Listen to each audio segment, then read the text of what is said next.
Como uma das opções mais baratas da ASUS para monitores 165 Hz que não sejam TN, o ASUS VG24V QE é um produto desejado por muitos brasileiros. Mas eu acho que faltava uma análise padrão como a do PCFacts para que as pessoas soubessem do real potencial ou não desse monitor para, na hora da compra, tomarem uma decisão consciente. Se você quer saber tudo sobre esse monitor, vem comigo e já deixa um like para nós. As especificações, infelizmente, são generalistas demais para antecipar a qualidade. Resolução 1080p, 24 polegadas, painel VA, FreeSync Premium, design curvo, modos Trace Free, Extreme Low Motion Blur, Shadow Boost. Não dá para tirar muita coisa daí, então vamos começar do começo. A caixa, logo de cara, não anima. Mostra que o monitor sofre com cortes em várias searas. Caixa de papelão, meramente com marcações em preto das informações. Ao abrirmos, verificamos que na embalagem tem bastante isopor, resguardando bem os acessórios do painel. A ASUS desenhou 4 nichos de acessórios. Num deles temos a base, no outro o cabo de força e a fonte, à direita o pescoço ou braço articulado e acima dele o manual com os cabos. Os cabos são um DisplayPort e um HDMI, ambos pretos, simples, discretos, nada de especial. O bom é que eles não tiraram os cabos com vias a baratear o produto final. A fonte é pequena, singela, leve, evidentemente tem um funcionamento externo ao monitor, mas pelo menos não é uma daquelas porrodonas e pesadas que ficam penduradas em algum lugar. A base é super basicona, humilde, econômica, barata, leve como uma pluma, totalmente de plástico por todos os lados, não tem uma mobilidade ou articulação em nenhum ponto. Ao menos a ASUS não tenta esconder que esse monitor foi preparado para ter a versão mais simples de base que eu já vi em um ASUS. O pescoço também não deve se orgulhar de nada, não tem nenhuma função a não ser o tilt. Nem para o lado esse monitor gira, só mexe para cima e para baixo. Ajuste de altura? Nem pensar. O bom da simplicidade é que facilita bastante a montagem, sem engenhices, sem nada estrambolicamente desenhado, só plugar o braço na base e pronto. Tem coisa mais fácil que isso aí, velho? O design da base pode até te enganar numa foto ou vídeo e te fazer acreditar que tem movimento circular assim, mas não tem, velho. Eles só mantiveram o design dos monitores que tem, mas no fim das contas não tem. Se você não tiver uma mesa nas medidas certas para você pôr esse monitor, ele não vai te ajudar com ajuste nenhum. Então presta atenção nesse detalhe. Para encaixar a base com o braço no monitor, basta encaixar nessas duas entradas atrás e enroscar 4 parafusos. A chavezinha vem na caixa, de novo, poderia ser maior, mas não precisa, só poderia. Em termos de montagem e ergonomia, ele está no meio termo. 5. Ótima montagem, o mínimo de ajuste possível, VESA 100% e um pedestal simples. É isso. Em design, o monitor, apesar de econômico, é bonito. Tem traços característicos das artes da ASUS. Em verdade, ele tem semelhança com desenhos de monitores mais tops da marca, só que feitos com um material bem mais simples. Apenas forjando o que a empresa oferece em monitores mais caros, como o anel vermelho que rotaciona o braço, que aqui é feito de plástico. A tela ocupa o espaço certo, sem exageros, lúcido, sóbrio e discreto. O VG24V QE em uso no dia a dia não parece ser um produto advindo da economia da ASUS visualmente. Parece até uma opção do autor de deixá-lo com esse humor mais dark. O logo da ASUS é cromado, cravado na parte da frente e debaixo da tela. Aproveitando a curva de 1500R, o queixo do monitor tem um leve talhado que destaca a curva do painel. As bordas são do jeito que precisam ser, não incomodam, se prestam à função de dar contraste à imagem, mas não atrapalham.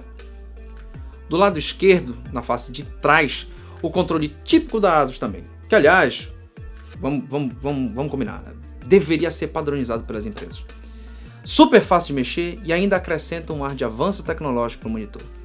Ainda atrás temos uma logo da ASUS pintada, cinza, com algumas marcações e os dutos de ar para refrigeração. O acesso às portas, infelizmente, é bem ruim. A gente tem que segurar o monitor do jeito que der, já que não tem ajuste de altura, não tem movimento circular nem nada.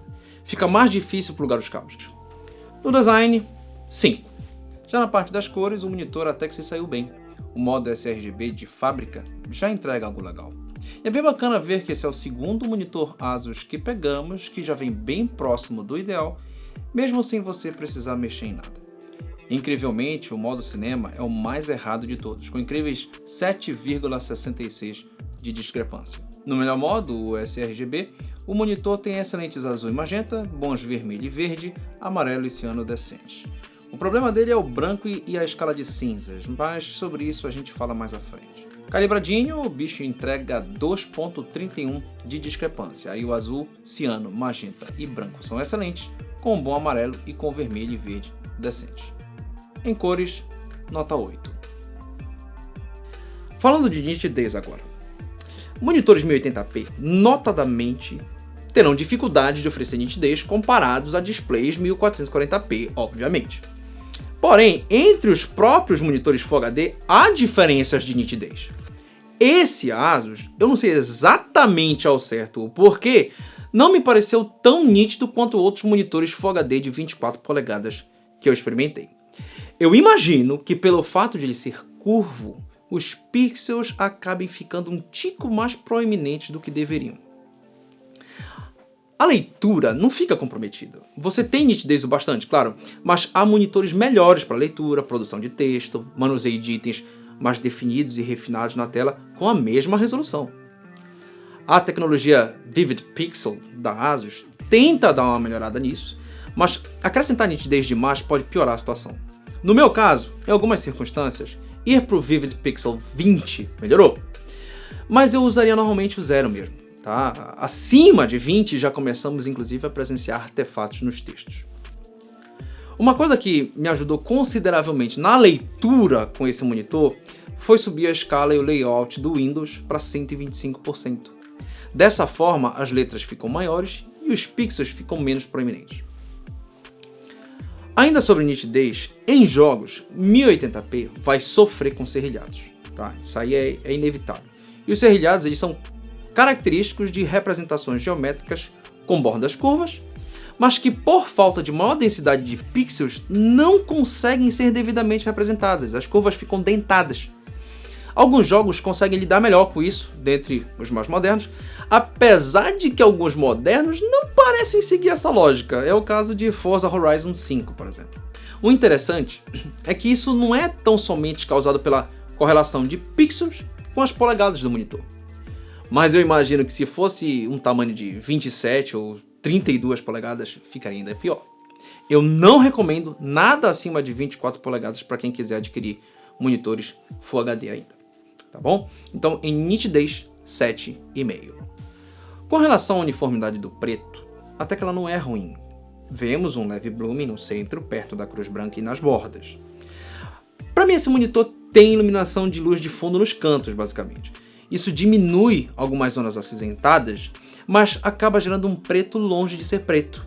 Nunca o painel consegue gerar o preto correto em ponto algum. O cinza consegue ser de boas. Ao longo de todo o painel, bem representado. Apenas nos cantos tem uma pequena discrepância, mas ainda assim, legal. Não é um problema aqui. Se estiver calibrado, então... uniformidade, nota 7. Uniformidade de cinza é uma coisa, mas escala de cinza é outra. Precisamos destacar que em escala de cinza, esse monitor entregou algo excelente depois de calibrado. Conseguimos 0,67 de discrepância, mas isso é para manter 120 nits de brilho com o maior contraste possível. O contraste dele chega em incríveis 4600 por 1, gente. Que animal! Em qualquer modo, o contraste é bacana, na verdade. Em escala de cinza, o monitor é 9, simplesmente porque o preto não consegue ser preto puro. Agora vamos ao que interessa, né? Games. Eu confesso que jogar Forza Horizon 5 nesse monitor foi bem bacana. É um game que dá para você levar cravado em 165 Hz com uma RX 6700 XT e aproveitar o FreeSync Premium. Então, como o jogo não precisa de tanto foco em um ponto pequeno enquanto estamos em movimento, eu não tive quaisquer problemas de ter uma experiência realmente excelente em Forza. Já em BF 2042, eu confesso que já joguei em monitores melhores. E agora eu vou explicar exatamente para vocês o porquê. Para avaliar a nitidez em movimento, precisamos verificar o ghosting que esse monitor gera. E ele não apenas gera ghosting, como ele gera muito. Mesmo em cenas claras ele está ali. Costumo dizer que VA sofre apenas em cenas escuras, mas esse aqui sofre em todas. Entre todos os modos Trace Free, o que eu achei melhor foi o 100. O padrão que vem de fábrica é o 60, mas isso é de monitor para monitor. O tenso é que, mesmo reduzindo o ghost, a imagem não é focada como deveria. Mesmo diminuindo a incidência de um artefato, você não vai conseguir detectar detalhes ricos enquanto estiver em movimento no jogo.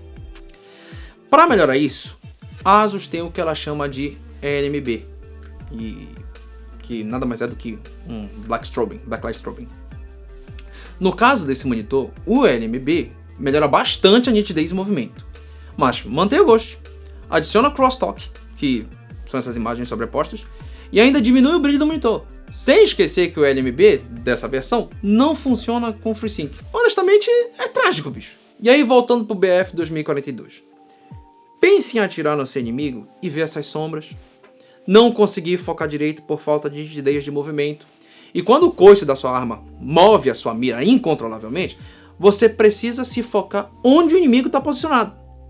A nitidez desse monitor peca e te deixa em clara desvantagem. Evidentemente que, para quem está vindo de um monitor TN 60 ou 75 Hz, esse 165 Hz vai ser uma enorme vantagem e vai deixar ótimas impressões na hora que a pessoa for jogar.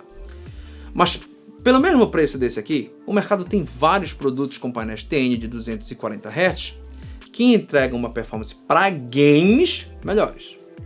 Portanto, se você é um gamer e não está muito focado em ter boas cores, tem outras opções melhores para jogar. Antes que eu esqueça, o FreeSync funciona de boa nesse monitor, o G-Sync idem, então sem broncas. Só lembrando que o HDMI é 1.4 limitado a 120 Hz, pensado para ser usado com o PlayStation 5 ou Xbox Series. Quem quiser usar com esses consoles, o suporte vai ser legal. Se você for dar no PC, é para ser usado com DisplayPort, tá? Senão você torna toda a experiência pior meramente por ter colocado o cabo errado. Em outros frame rates, esse monitor se sai bem até 85 FPS. Abaixo disso não fica bacana, e meio que normalmente é isso que eu vejo em tudo que é monitor. 85 FPS é o mínimo de performance para você justificar um upgrade para um monitor acima de 75 Hz. Tempo de resposta, portanto, 5.5. É melhor que muito monitor com menos Hz, mas poderia ser bem melhor. Outros 144 Hz devem oferecer nitidez em movimento muito mais assertivas, sem mudar muito o preço. O sistema da Asus é exatamente o mesmo que eu testei no Asus VG27WQ1B. Então, por isso eu não vou me estender muito. Entrega uma excelente interface de usuário, tem bons recursos, várias opções de customização e tecnologia voltada para gamers como o LMB, o modo Trace Free já citados. Porém, como a maioria dos monitores, falta modos de personalização de RGB em escala de cinza, ajuste de gama, etc. Ao menos o controle para a configuração desse monitor é o mesmo que costumo elogiar bastante nos monitores da Asus, e alguns recursos como, por exemplo, o Shadow Boost podem te dar uma vantagem que normalmente monitores comuns não têm. Na questão do sistema, então, nota 7. Só faltava a calibração fina. Bom, sobre o Asus VG24VQE, sinceramente, você consegue entender por que ele é um Asus barato. A fabricante claramente fez inúmeras concessões. E até cedeu em pontos tão cruciais que só se justificam para querer atender um mercado ávido por coisas mais baratas que os outros mercados. Tipo o brasileiro. Infelizmente, essa é a dura realidade. O monitor tem qualidade, pessoal. Montagem fácil, leve, nítido, garantia de 3 anos no Brasil, cores legais mesmo do jeito que vem de fábrica, disponibilizando recursos que pode te dar certa vantagem competitiva. Porém, peca em pontos que eu realmente me decepcionei, como ergonomia, tempo de resposta e conectividade. HDMI 1.4, mano. Mas não é porque ele é barato que ele tem o direito de ser ruim. Ele é apenas barato. O apelo dele fica nisso. Esse monitor só dá para recomendar para quem tem a necessidade de imprimir fotos e fazer trabalhos gráficos com certo padrão de exigência em cores, mas que quer, ao mesmo tempo, dá uma jogadinha com mais conforto que os famigerados 60 Hz, além de estar com um orçamento apertado e que não abre mão de uma garantia prolongada. Se você não faz questão de algum desses itens que eu citei, provavelmente você encontra opções melhores no mercado. Um grande abraço e até o próximo vídeo. Para quem quiser saber quais as configurações ideais para ele, aqui vão.